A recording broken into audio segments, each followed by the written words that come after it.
Hello दोस्तों, आप लोग कैसे हैं। मैं उम्मीद करता हूं कि आप लोग अच्छे होंगे।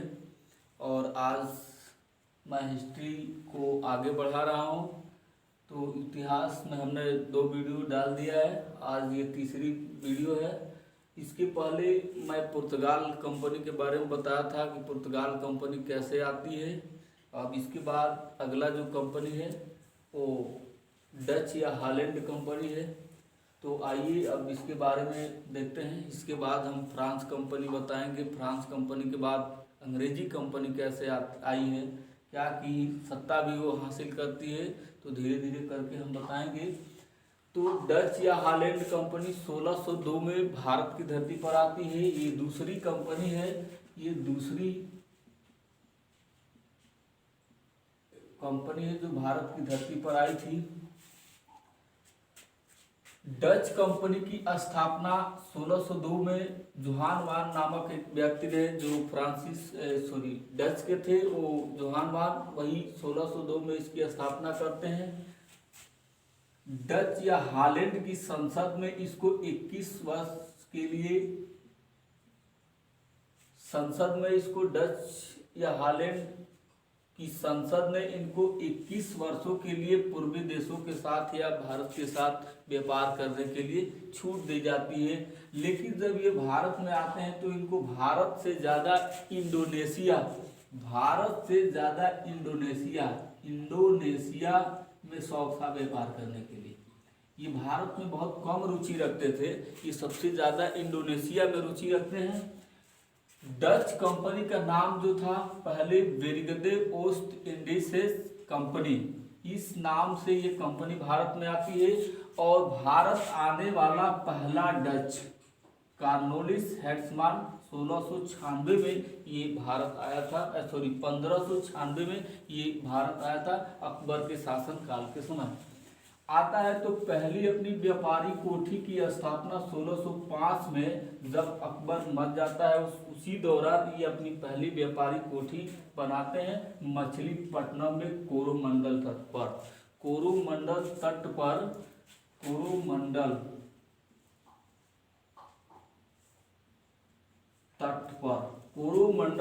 पर ये अपना पहला व्यापारी कोठी की स्थापना करते हैं। डचों का पहला कारखाना बंगाल में 1610 में पिपली में बनाया गया था। पिपली में डचों ने अपनी पहली कारखाना बनाते हैं बंगाल में। और ये जो डच कंपनी थी वो सूती वस्त्र, सूरा और नील सबसे ज़्यादा आयात निर्यात करते थे। और नील का कोरोमंडल तट से सबसे ज्यादा निर्यात करते थे ये कोरोमंडल तट से। और पैगोड़ा नामक सिक्का पुलिकट आंध्र प्रदेश में है। आंध्र प्रदेश के पुलिकट से ये पैगोड़ा नामक सिक्के का प्रचलन भारत में पहली बार ये डच वालों ने किया है। संयुक्त पूंजी भारत के साथ, संयुक्त पूंजी या ये भी कह सकते हैं कि दो लोग, भारत और डच दोनों मिल करके व्यापार करना, तो संयुक्त व्यापार की शुरुआत भारत में पहली बार डचों ने ही अपनाया था। डचों को बेदरा के युद्ध में अंग्रेजों ने पराजित करके 1759 में बेदरा के युद्ध में पराजित करके और अंग्रेजों को डचों को यहाँ से भगा दिया था। तो इस तरह से कंपटीशन के दृष्टिकोण से ये जो भी है एक लेवल के साथ, सामने लेखपाल की भी भर्ती है, उस लेवल के साथ पुलिस का इसे बाहर हमको जहाँ तक उम्मीद है कि नहीं आना चाहिए। और जो भी आप विस्तृत पढ़ना चाहते हैं तो कमेंट बॉक्स में आप लिख दिया करिए। तब तक के लिए धन्यवाद। अब फ्रांसिस कंपनी को अब हम आगे बताएंगे। तो फ्रांसिस कंपनी 1664 में भारत आती है।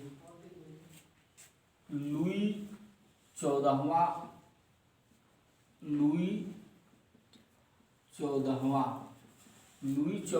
ने अपने 2 विश्वसनीय व्यक्ति को भारत की धरती पर भेजता है। उसमें से एक कोलवर्ट था और एक फ्रांसिस मार्टिन। 2 अपने राजदूत को भेजता है। 2 राजदूत औरंगजेब से आगरा के किले में मिलते हैं। औरंगजेब से आगरा के किले में मिलते हैं, यहीं पर आकर के और फ्रांसिस कंपनी को ये अनुमति दिया कि आप भारत में व्यापार कर सकते हैं। तो इन्होंने 64 ये अनुमति दिया था, 1666 ईस्वी में अनुमति दिया था औरंगजेब। फ्रांसीसी शासक लुई 14वां के सहयोग से कोलबर्ट और फ्रांसिस मार्टिन दो इसके ये वित्त मंत्री था और ये रक्षा मंत्री था।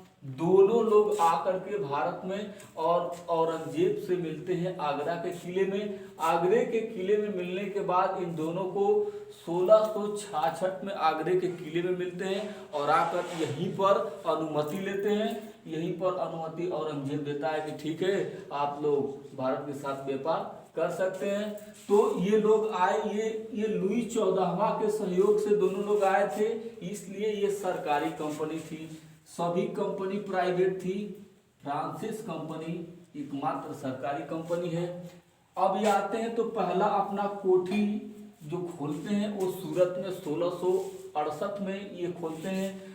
और सबसे अंत में आने वाली कंपनी जो भारत में कंपनी आई है, पहले आई है पुर्तगाल, उसके बाद डच के बाद अंग्रेज के बाद डेनमार्क कंपनी आई है। डेनमार्क के बाद ये सबसे अंत में आने वाली कंपनी फ्रांसिस कंपनी है। 1773 में पांडुचेरी नामक गांव को पट्टे पर खरीदते हैं ये लोग। पट्टे पर खरीद करके और वहीं पर एक शहर बनाते हैं जिसको हम लोग आज लेटेस्ट में पांडुचेरी बोलते हैं। तो पांडुचेरी शहर की स्थापना करते हैं और ये फ्रांसिस मार्टिन के नाम पर पांडुचेरी शहर की स्थापना की जाती है। फोर्ट लुई किला, वहाँ पर एक किला बनवाता है फ्रांसिस मार्टिन एक किला बनवाता है जिसको हम लोग बोलते हैं फोर्ट लुई किला, क्योंकि लुई 14वां के सहयोग से ही आए थे, इसलिए फोर्ट लुई किला पांडिचेरी शहर में बनाया गया था, ये फ्रांसिस मार्टिन। उसके बाद कुछ दिन बाद डुप्ले आता है। डुप्ले भारत की धरती पर 1731 ईस्वी में आया था और ये आता है तो किराए पर सेना रखने का प्रचलन सबसे पहली बार फ्रांसिस ने किया था, वो डुप्ले प्रारंभ किया था। हस्तक्षेप की नीति,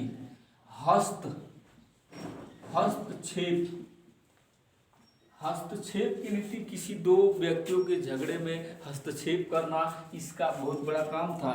इसीलिए इसको कहा गया है कि भारतीय राजाओं को, जो भारतीय लोकल राजा हुआ करते थे, उन राजाओं के झगड़ों में ये हस्तक्षेप करता था, इसलिए इसको हस्तक्षेप के लिए भी जाना जाता है। दो राजाओं के बीच में ये हस्तक्षेप करता था। अब अंग्रेज कंपनी और फ्रांसिस कंपनी के बीच में कुछ झगड़े हुए हैं जिसको हम लोग कर्नाटक के युद्ध के नाम से जानते हैं। कर्नाटक का फर्स्ट युद्ध और कर्नाटक का सेकेंड युद्ध। तो हम आप लोग को अब बताते हैं कर्नाटक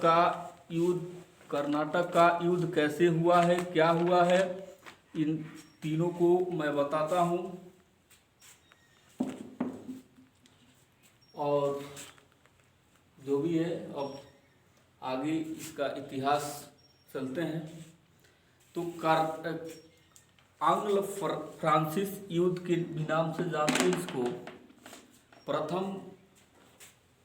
आंग्ल और फ्रांसिस का मतलब ये है कि अंग्रेज और फ्रांस दोनों के बीच में युद्ध हुआ है।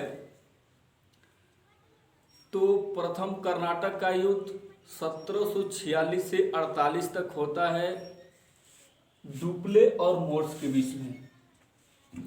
डुप्ले और मोर्स, एक तरफ फ्रांसिस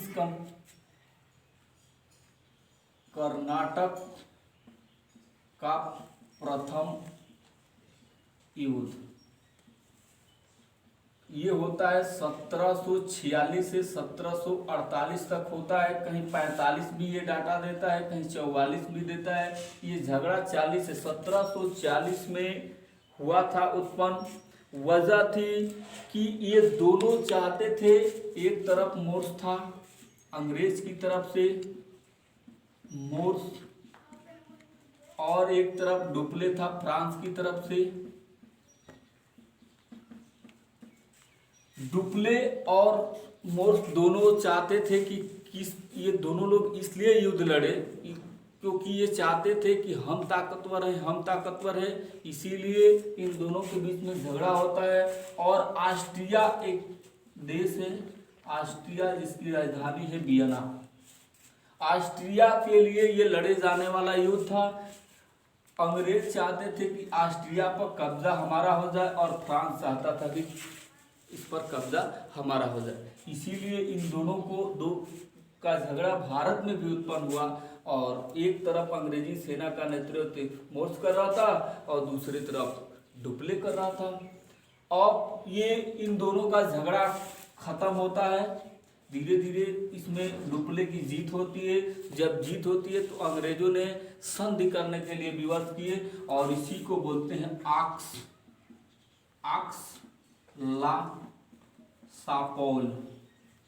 आक्स ला सापोल की संधि होती है, एक शहर का नाम है, ये ऑस्ट्रिया की राजधानी वियना में एक शहर है, उसी को ये जगह पर ये संधि हुई थी, इसलिए ये आक्स ला सापोल की संधि से कर्नाटक का प्रथम युद्ध खत्म होता है। और ये टोमो के लिए समर्पित है, ये प्रथम युद्ध था, ये टोमो के लिए स्मरणीय है, उसको समर्पित है, ये कर्नाटक का प्रथम युद्ध। अब आते हैं कर्नाटक का सेकंड युद्ध।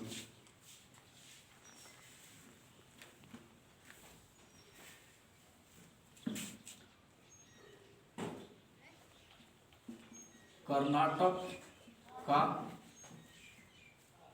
द्वितीय युद्ध। कर्नाटक का द्वितीय युद्ध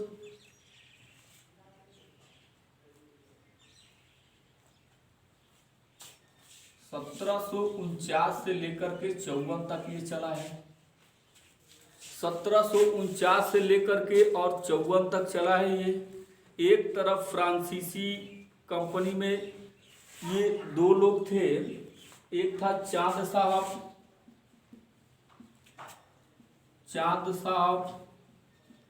और एक था नासिर जंग।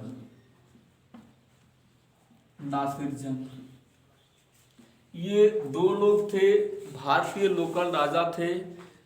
इन दोनों लोकल राजाओं के सहयोग से ये युद्ध अपने में झगड़ा कर दिए और डुप्ले की आदत थी कि इनमें जाकर के हस्तक्षेप करता था वो।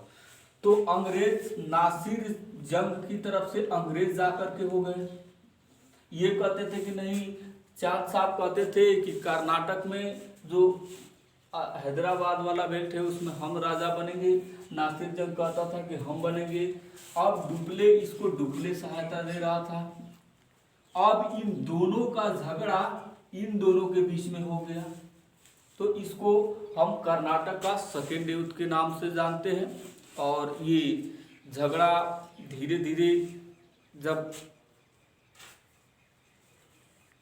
युद्ध होता गया तो उसमें फ्रांस है, फ्रांसीसी कंपनी पिछड़ने लगी। उसको लगा कि अब ये युद्ध में डुप्ले मारा जाएगा, तो फ्रांस से एक सूचना आती है कि तुरंत डुप्ले को भारत से बुला लिया जाए। तो डुप्ले चला जाता है। तब इन दोनों के बीच में, अंग्रेज और फ्रांसीस के बीच में संधि होती है। यह संधि पांडिचेरी में हुई, इसलिए इसको पांडिचेरी की संधि के नाम से जानते हैं। तो ये था कर्नाटक का दूसरा युद्ध। अब हम आते हैं कर्नाटक का थर्ड युद्ध। कर्नाटक का थर्ड युद्ध अब 56 से लेकर के कर्नाटक का तीसरा युद्ध भी होता है। एक तरफ अंग्रेजी सेना थी और दूसरी तरफ फ्रांसीसी सेना थी। अब डुप्ले चला गया था, फ्रांस की सेना कमजोर हो गई थी। तो फ्रांसीसी का जो कैप्टन लाली, इसकी सेना का नेतृत्व तो कैप्टन लाली कर रहा था। और आयर कुट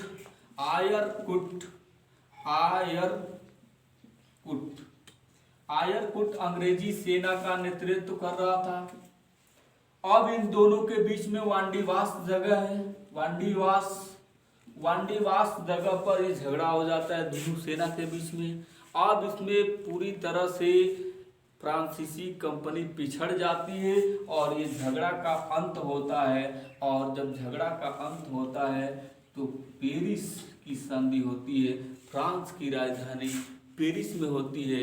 और फ्रांस वाले बाय बाय टाटा करते हुए कहे कि नहीं, अब आइए, हम लोग अब पराजय होते हैं, अब हम लोग की मुलाकात पेरिस में होगी। तो अंग्रेजों ने पीछा करते हुए पेरिस तक गया और वहीं पर एक संधि होती है जिसको पेरिस की संधि के नाम से जानते हैं। तो ये कर्नाटक का तीसरा युद्ध है।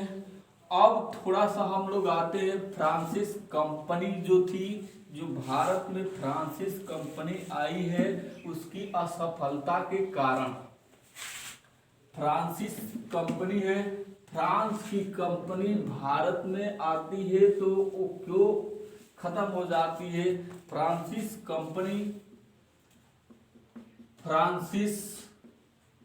कंपनी की असफलता के कारण, असफलता के कारण क्या थे? डुप्ले जैसा कोई व्यक्ति नहीं था, डुप्ले जैसा योग्य कोई व्यक्ति नहीं था, इसलिए फ्रांसिस कंपनी पिछड़ जाती है। इसका ये भी था कि फ्रांस कंपनी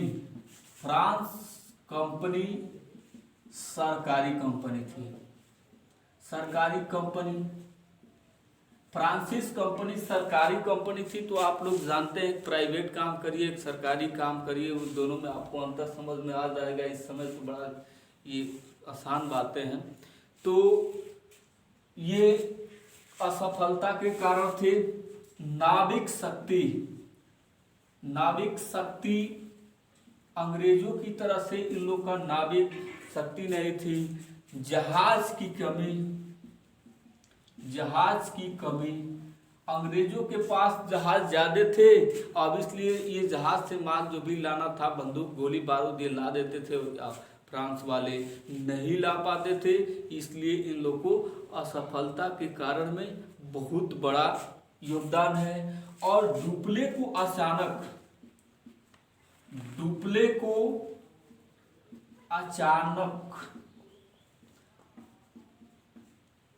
1754 में, डुप्ले को अचानक 1754 में भारत से भुला ले जाना, ये भी एक बहुत बड़ा कारण था। इसलिए अंग्रेज पिछड़ गए। और ये कुछ कारण है जो कंपटीशन के दृष्टिकोण से आ रहा है। मैं लेखपाल, पुलिस, लोअर पीसीएस लेवल तक का जीएस दे रहा हूँ। और मैं फिर आगे अब मज़ा आएगा, क्योंकि अंग्रेज़ों का इतिहास अब चालू होने जा रहा है। और कल से अगला वीडियो मैं लेकर के अंग्रेज़ों का इतिहास आऊँगा। तब तक के लिए धन्यवाद।